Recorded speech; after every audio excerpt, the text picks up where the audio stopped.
Do you ever wonder why, no matter how hard you work, it seems like it's never good enough? And no matter what you achieve, you never really get a sense to actually enjoy your accomplishments because you accomplish one goal and it's immediately on to the next, and then the next, and then the next. You have this enormous ambition that so often robs you of your peace of mind and presence with your loved ones.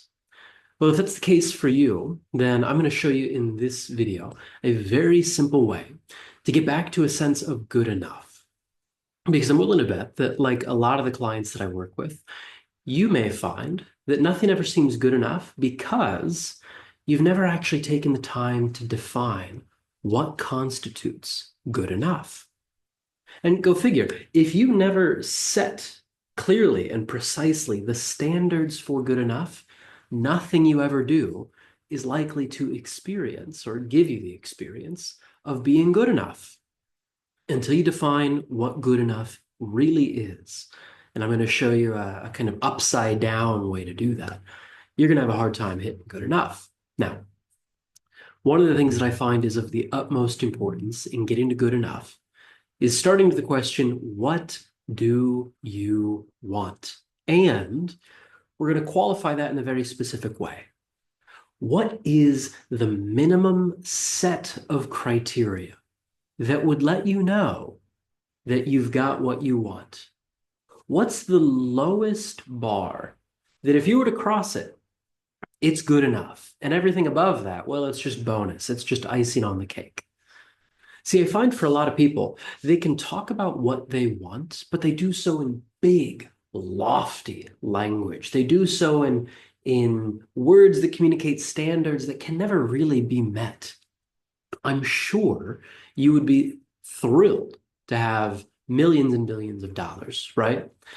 Who's going to turn away a billion dollars? But do you need that? Is that actually satisfactory for the minimum criteria?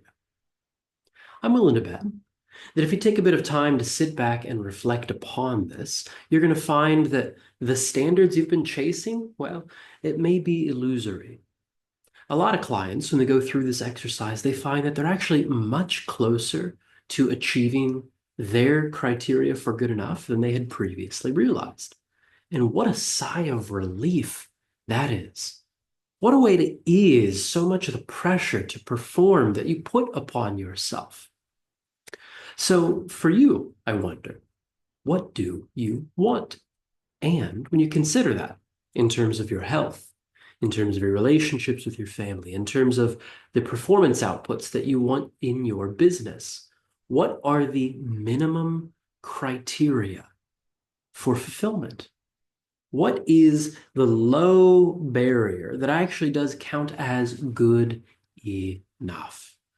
And this might seem anathema to performance culture in the world of entrepreneurship, but when you learn to love good enough, boy, life gets so much more satisfying. You can accomplish the things that you actually then set out for in your business and have energy and time and just frankly mental bandwidth left over to enjoy time with your family, to engage in your own personal development and spiritual pursuits, to do whatever you want to do to achieve your success and actually enjoy it. So for you, what's it going to take to reach good enough? And if you want to take this exercise even just a little bit further, what I would recommend is you take 15 seconds before doing that and shift your attention down. Find in your awareness where it is that your body makes the clearest contact with the base of support underneath of you. That could be the chair, that could be the sofa, that could be the floor.